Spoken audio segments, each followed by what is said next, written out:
Imran Khan. Everybody is talking about when Imran Khan is going to come in Bani Gala, when Imran Khan is going to come to Zaman Park.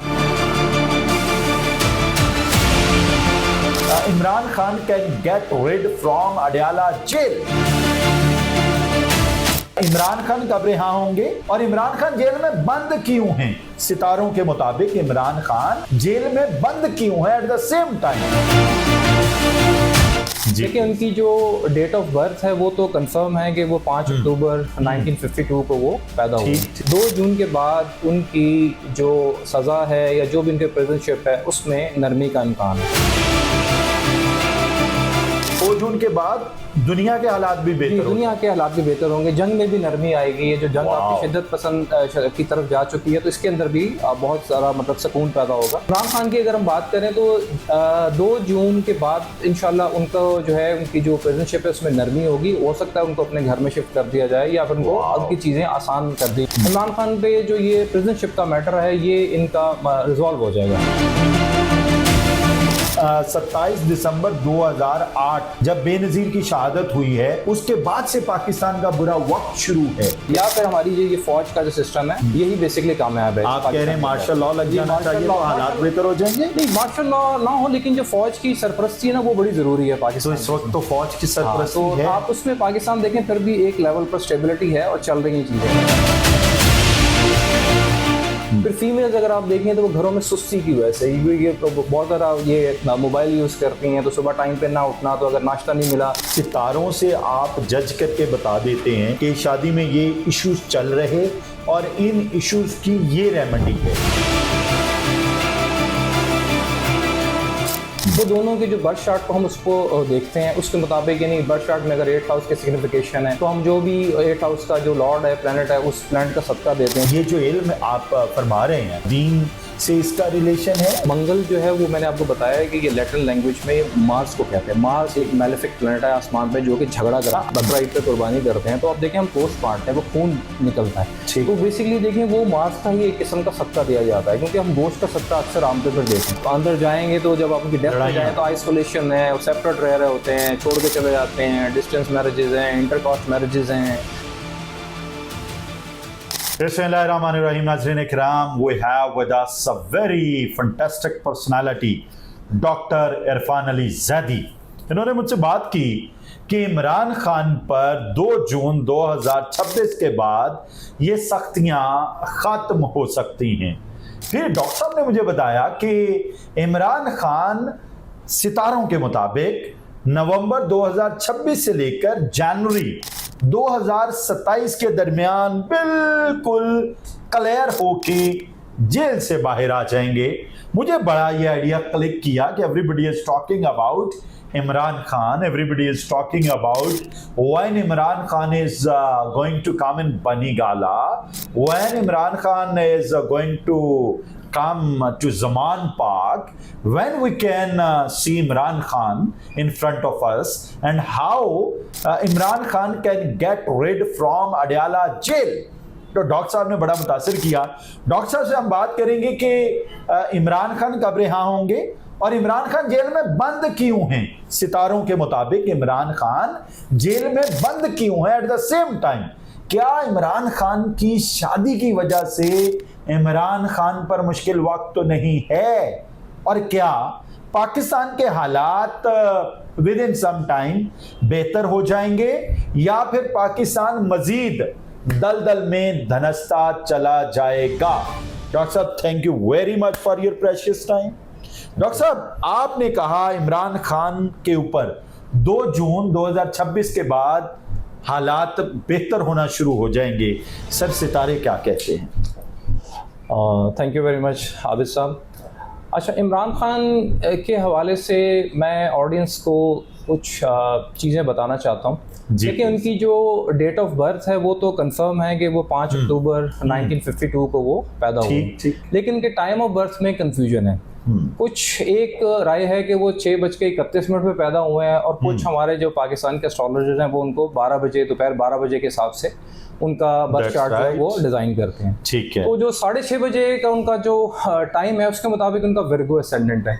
ठीक है जी। और जो 12 बजे दोपहर का time है उसके मुताबिक उनका जो एसेंडेंट है वो सेजिटेरियस एसेंडेंट है। अच्छा, ये ascendant, Sagittarius, this and that, doctor साहब वो जो कैमरे के उस पार बैठी आवाम है शायद उसको ये समझ ना आए, तो आप इसको थोड़ा आसान जुबान में समझाएं। आसान लफ्जों में देखिए, दोनों डेट ऑफ बर्थ और दोनों टाइम ऑफ बर्थ को अगर हम लें तो 2 जून के बाद उनकी जो सज़ा है या जो भी उनके प्रेजेंटशिप है उसमें नरमी का इम्कान है। ठीक है। बिकॉज 2 जून को जुपिटर कैंसर में आ रहा है तो ओवरऑल वर्ल्ड में जो हालात हैं वो बेहतर होंगे और हो सकता है कि उनको अपने घर में शिफ्ट कर दिया जाए। अच्छा, 2 जून के बाद दुनिया के हालात भी बेहतर होंगे। दुनिया के हालात भी बेहतर होंगे, जंग में भी नरमी आएगी। ये जो जंग आपकी शिद्दत पसंद की तरफ जा चुकी है तो इसके अंदर भी बहुत सारा मतलब सुकून पैदा होगा। ठीक है। तो हम इमरान खान की अगर हम बात करें तो 2 जून के बाद इंशाल्लाह उनको जो है उनकी जो प्रेजेंटशिप है उसमें नरमी होगी। हो सकता है उनको अपने घर में शिफ्ट कर दिया जाए या फिर उनको उनकी चीज़ें आसान कर दी। पाकिस्तान तहरीक इंसाफ के लिए बहुत बड़ी खबर है 2 जून के बाद। ठीक है जी। जी। और नेक्स्ट फिर ये कि एक प्लैनेट है राहु, वो ट्रांजिट करेगा नवंबर में, मूव कर जाएगा कैप्रिकॉर्न में। तो वो नवंबर से लेके इंशाल्लाह नवंबर 2026 से लेके और जनवरी 2027 एंड तक इमरान खान पे जो ये प्रेजेंटशिप का मैटर है ये इनका रिजॉल्व हो जाएगा इंशाल्लाह। इंशाल्लाह। डॉक्टर साहब, अगला सवाल, पाकिस्तान के हालात बड़े दिगरगू हैं, मईशत तबाह है और डेमोक्रेसी बड़े ख़तरे में है। आपके ख्याल में पाकिस्तान के ये बुरे हालात कब तक सितारों के मुताबिक जारी रहेंगे और कब पाकिस्तान के हालात बेहतर हो जाएंगे? जिस तरह आपने कोट किया था कि जब से 27 दिसंबर 2008 जब बेनज़ीर की शहादत हुई है उसके बाद से पाकिस्तान का बुरा वक्त शुरू है, इस हवाले से सितारे क्या बोल रहे हैं? देखिए, पाकिस्तान जब से आप देखें बेनज़ीर की डेथ हुई है तो उसके बाद से पाकिस्तान के जो हालात हैं वो दिन ब दिन ख़राब ही हुए हैं, उसमें बेहतरी नहीं आई है, अप्स एंड डाउन्स आते रहे हैं। ठीक। तो अब उसको सितारों के हिसाब से देखा जाए तो पाकिस्तान जो वो एरीज असेंडेंट है, इसमें हमारी यानी बादशाही निज़ाम ही कामयाब रहेगा। और ये बादशाही निज़ाम स्टैंड्स फॉर 2008 से पहले कब बादशाही निज़ाम था? देखिए, इसमें यानी कि सदारती निज़ाम जिसे हम कहते हैं ना, तो वो कामयाब रहेगा या फिर हमारी जो ये फौज का जो सिस्टम है यही बेसिकली कामयाब है। आप कह रहे हैं मार्शल लॉ लग जाना चाहिए तो हालात बेहतर हो जाएंगे? नहीं, मार्शल लॉ ना हो, लेकिन जो फौज की सरपरस्ती है ना वो बड़ी जरूरी है पाकिस्तान। तो इस वक्त तो फौज की सरपरस्ती है। आप उसमें पाकिस्तान देखें फिर भी एक लेवल पर स्टेबिलिटी है और चल रही हैं चीजें। खैर, हम आप बताते हैं कि जो सेकंड हाउस का जो हमारा पाकिस्तान को सेकंड हाउस, इसका लॉर्ड ऑफ वीनस, वो मार्क प्लैनेट है, यानी कोई एक नेगेटिव प्लैनेट है पाकिस्तान के लिए, जिसका एक दौर अकबर चल रहा है जो कि 20 साल का है। वो 27 दिसंबर 2028 को वो दौर जो वो ख़त्म होगा और 27 दिसंबर 2028 के बाद पाकिस्तान के हालात बेहतर होंगे। वाओ। तो अच्छा नाज़रीन इकराम, ये डॉक्टर साहब ने ये जो पोर्ट्रे की है चीज़, दिस इज़ वेरी इंपॉर्टेंट। इनके मुताबिक, सितारों के मुताबिक 27 दिसंबर 2008 बेनज़ीर की शहादत से लेके 20 साल तक पाकिस्तान का बुरा टाइम है और पाकिस्तान का अच्छा टाइम आने वाला है 27 दिसंबर 2028 तक। So wait and see, let's see क्या होता है। अच्छा डॉक्टर साहब, वेरी इंपॉर्टेंट, मुझे ये फरमाइए कि ये वाली जो जंग है ईरान, अमेरिका, इसराइल की, ये सितारों के मुताबिक कब तक ख़त्म हो जाएगी? देखिए, जो जंग है वो तो अपनी यानी पीक तो वो टच कर चुकी है ना, उसका डिक्लाइनिंग फेज है। और उसमें भी ये है कि मार्स देखें एरीज में आ चुका है, सैटर्न मार्स का कंजंक्शन था, उसमें काफ़ी फाइट हुई है, पानी पे जंग हुई है और तेल की जंग थी। तो अब जैसे जैसे मार्स सैटर्न से दूर होता चला जाएगा तो ये जंग में जो है ना इसकी शिद्दत में कमी आती जाएगी। और फिर वही 2 जून के बाद इंशाल्लाह जो पूरे ओवरऑल वर्ल्ड में जो आप देखें इकॉनमी बेटर होगी, क्योंकि जुपिटर कैंसर में चला जाएगा। तो जुपिटर एक 7 प्लैनेट है जो कि एक पॉजिटिव एनर्जी क्रिएट करता है पूरे वर्ल्ड के अंदर, और उसमें इंशाल्लाह जो आपकी जो जंग है इसमें काफ़ी हद तक आप देखें कि ऑलमोस्ट ये 80% इसके अंदर कमी आ जाएगी। ठीक है डॉक्टर साहब, let's come back to our core topic. शादी लेट हो गई। अच्छा ये फरमाएं, सबसे पहले किसी भी शख्स की शादी का टाइम तय कैसे होता है? नंबर 1। नंबर 2, कैसे पता चलता है कि उस शख्स की शादी इस शख्स से होनी चाहिए? देखिए जो इसको हम एस्ट्रोलॉजी की लैंग्वेज में कहते हैं बेल वेडिंग टाइम, जो मैरिज की जो टाइमिंग होती है ये आपके बर्थ चार्ट से निकलती है। बेसिकली आपका टाइम ऑफ बर्थ, आपके डेट ऑफ बर्थ और प्लेस ऑफ बर्थ ये अगर हो तो हम केपी एस्ट्रोलॉजी के मुताबिक एग्जैक्ट प्रोडिक्शन कर सकते हैं कि किस वक्त जो है एक शख्स की शादी हो सकती है। देखिए शादी की नॉर्मल एज जो है वो पाकिस्तान में वो 22 से लेकर 32 के दरमियान है। ठीक है। तो शादी के लिए जो हम सबसे पहली चीज़ देखते हैं वो बर्थ चार्ट में 7th हाउस को देखते हैं। 7th हाउस का कस्पल सबलॉर्ड अगर 2 7 11 को सिग्निफाई करता है तो इस बंदे की शादी जो है वो होगी। और किस टाइम पर होगी, देखें हर बर्थ चार्ट के अंदर एक दौरे अकबर चल रहा होता है। जैसे अभी मैंने जिक्र किया कि पाकिस्तान के बर्थ चार्ट में एक दौरे अकबर चल रहा है वीनस का। तो जिस भी इंसान के बर्थ चार्ट के अंदर जिसे उसे हम महादशा कहते हैं, उसे हम उर्दू में दौरे अकबर कहते हैं, अगर वो प्लैनेट 2 7 11 को सिग्निफाई करता है 22 से लेके 32 ईयर्स के दरमियान कहीं पर भी, तो वो जो विंडो जहां पर भी वो 2-3 विंडोज ओपन होती हैं, उस विंडो में आपकी जो है अक्सर लोगों की शादी उसी के अंदर होती है। तो थ्रू दैट हम जो अगर हमें टाइम ऑफ बर्थ एग्जैक्ट पता हो और डेट ऑफ बर्थ और प्लेस ऑफ बर्थ पता हो तो हम दौरे अकबर जो एमडी है, मतलब किसी को भी कुरान निकलवाना है कि भाई मेरी शादी कब होगी तो doctor Irfan Ali Zaidi is the right man to whom we can ask कि मेरी शादी कब होगी। बिल्कुल, उनको टाइमिंग जिनकी विंडोज हम उनको बता देंगे। ठीक है। डॉक्टर साहब एक आप बात करते हैं कि शादियां नाकाम क्यों होती हैं।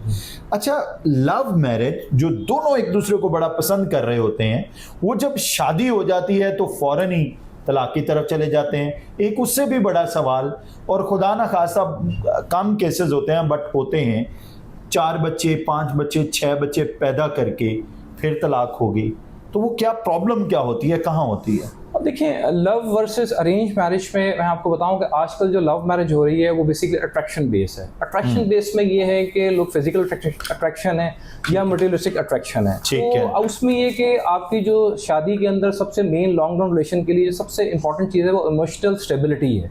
तो इमोशनल स्टेबिलिटी हम लोग जज नहीं करते, हम सिर्फ अट्रैक्शन बेस हम मैरिजेस करते हैं। तो वो मैरिज तो हो जाती है, और जो केपी एस्ट्रोलॉजी के मुताबिक अगर 7th हाउस का कस्पर सब लॉर्ड 5th हाउस को सिग्निफाई करे तो अच्छा, ये जो मुश्किल लफ्ज आप बोल रहे हैं ना, कैमरे के उस पार बैठी ऑडियंस को बिल्कुल समझ नहीं आएंगे। इनको अगर आसान लफ्जों में समझ आ जाए सबको।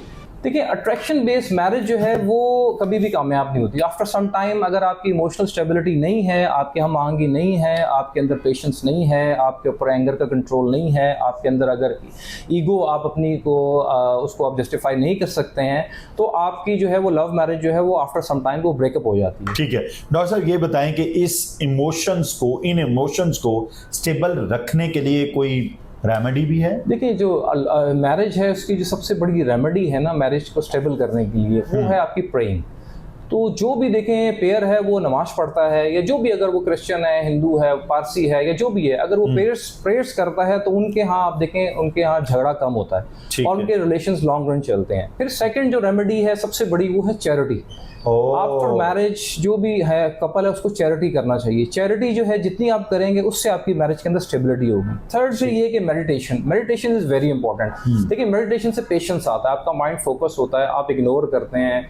और जो डाइवोर्स की नॉर्मल देखिए रीजन यही बनती है कि ईगो क्लैशेस आते हैं, आप सुस्ती की वजह से डाइवोर्स हो जाती है, और आपकी जो आप बेवजह बहस करने की वजह से जो है वो डाइवोर्स हो जाती है। फिर अगर आपने अट्रैक्शन बेस्ड मैरिज की है, लालच में की है, तो फिर उसका फिर इम्पैक्ट बाद में आता है। तो आजकल आप देखें day by day divorce cases बढ़ते चले जाते हैं। तो केपी एस्ट्रोलॉजी है वो फौरन से पहले आइडेंटिफाई कर देती है कि आपकी कोर इशू इज, डॉक्टर साहब कोर इशू इज, अगर एक लड़के की या लड़की की शादी होने जा रही, क्या कोई ऐसा मैकेनिज्म है वो आपके पास आए और आपसे वो पूछ ले फलां लड़का कि मैं इस लड़की से शादी करने जा रहा हूं, क्या आप एडवाइस कर सकते हैं कि करनी चाहिए या नहीं? जी बिल्कुल, उसे हम एस्ट्रोलॉजी की टर्म में कहते हैं कि कंपैटिबिलिटी, यानी रिलेशनशिप यानी मैच हम करते हैं उसको। तो जब भी एक लड़का और लड़की का बर्थ चार्ट मेरे पास आता है तो सबसे पहले मैं उसके अंदर फैक्टर देखता हूँ, वो विडोहुड का हम देखते हैं, क्योंकि एस्ट्रोलॉजी जो है केपी एस्ट्रोलॉजी आपको आपकी लॉन्जिविटी के बारे में जो है ना एक स्लैब वो बता देती है।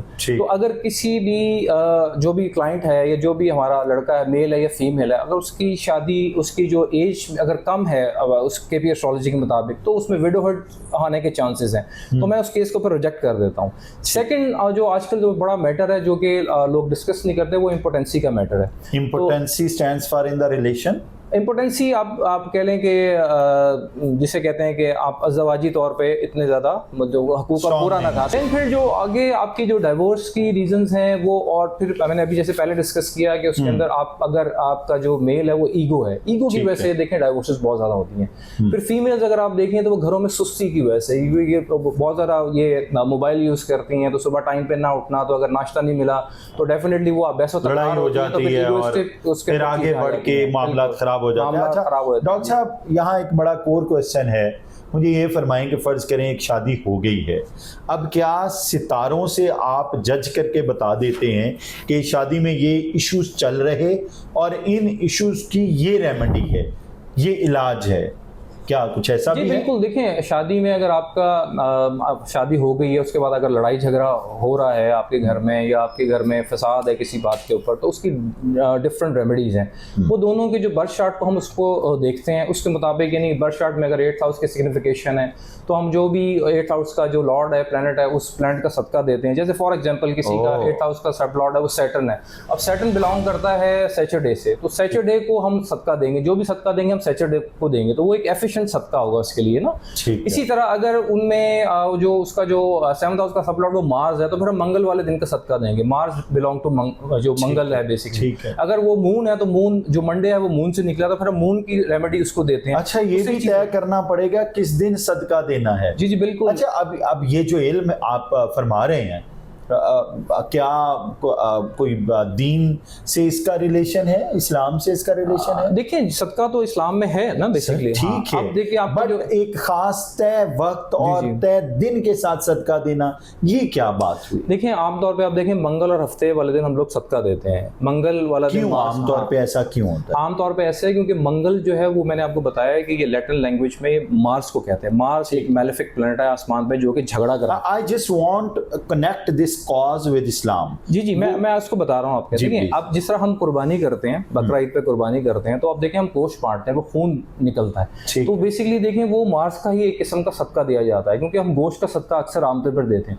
तो जहाँ पर कहीं पे भी झगड़ा हो रहा हो तो वो समझे वहाँ उस जगह पे मार्स का प्रॉब्लम है। और जहाँ पर देखें, और फिर सम लॉन्जेविटी जो है, जो सैटरडे का दिन है, सैटर्न ये भी एक मैलेफिक प्लैनेट है, तो इसका भी हम लोग सदका देते हैं। जहाँ पर भी आप ये समझते हैं अपने फैमिली का आप एज को बढ़ाना चाहते हैं, उम्र को तूल देना चाहते हैं, क्योंकि देखिए सदका मौत के अलावा हर चीज़ का इलाज है, ये दीन में कहते हैं। तो हम जो एस्ट्रोलॉजर हैं, जो सही एस्ट्रोलॉजर है, माहिर एस्ट्रोलॉजर, वो आपको एफिशिएंट सदका बताता है। देखिए, सबसे यहाँ पे इंपॉर्टेंट चीज़ ये है कि एफिशिएंसी और इफेक्टिवनेस का। अच्छा, ये भी तय करना होगा डॉक्टर साहब कि आपने गोश्त का सदका देना है, जी आपने दाल का सदका देना है, या आपने पैसों का सदका देना? जी बिल्कुल, हर डे का तय होता है। जी हर डे का अपना सदका है। मंडे मून से है तो मंडे जो भी है, मंडे का सदका दूध का होता है, सफेद चीज़ का। मंगल मार्स को कहते हैं, तो मंगल वाले दिन हम रेड थिंग्स का सदका देते हैं, उसमें गोश्त है, लाल मिर्च है, आप टमाटर भी दे सकते हैं। देन फिर बुध है, बुध मरकरी को कहते हैं, तो मरकरी का जो सदका है वो ग्रीन रंग का होता है, तो उसमें ग्रीन दाल आप दे सकते हैं, बाजरा दे सकते हैं।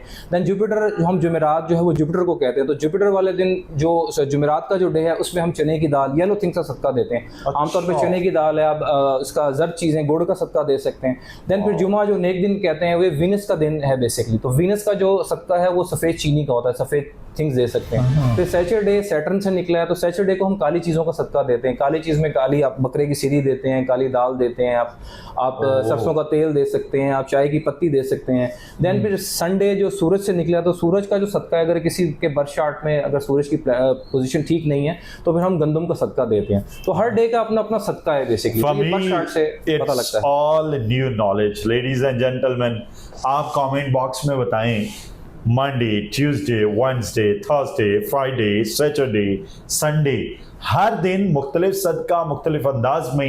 एंड लास्ट क्वेश्चन जो बड़ा डॉक्टर साहब इम्पॉर्टेंट है, नौजवान जोड़ों को आप एडवाइस क्या करेंगे जब they are going to get marry? उनको किन चीज़ों का ख्याल रखना चाहिए? देखिए, नौजवान जोड़ों के लिए सबसे जो इम्पोर्टेंट चीज़ है वो अगेन वही है कि प्रेयर शुड प्रे।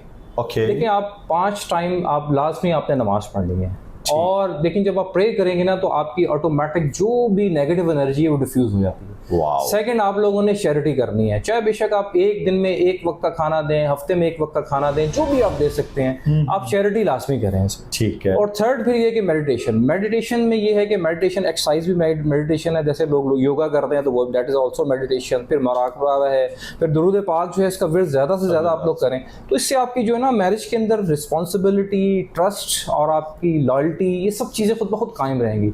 और जो ख़वातीन हैं ख़ासतौर पर उनको पर्दा करना चाहिए। देखिए आप जो भी पेयर देख लें, अगर मर्द नमाज पढ़ता है, औरत अगर वहाँ पे पर्दा करती है तो वो वहाँ पर उनका ना लॉन्ग टर्म रिलेशन है, बहुत कम वहाँ पे डाइवोर्स। डॉक्टर साहब यहाँ बड़ा कोर क्वेश्चन है, मॉडर्न सी बीवी होती है, लड़का भी बड़ा वो आउटस्पोकन होता है या मॉडर्न होता है, जब आप आफ्टर सम टाइम देखते हैं, जब उनकी अब लाइफ में डेप्थ में जाते हैं तो वो अट्रैक्शन बेस्ड मैरिजेस हैं बेसिकली ना।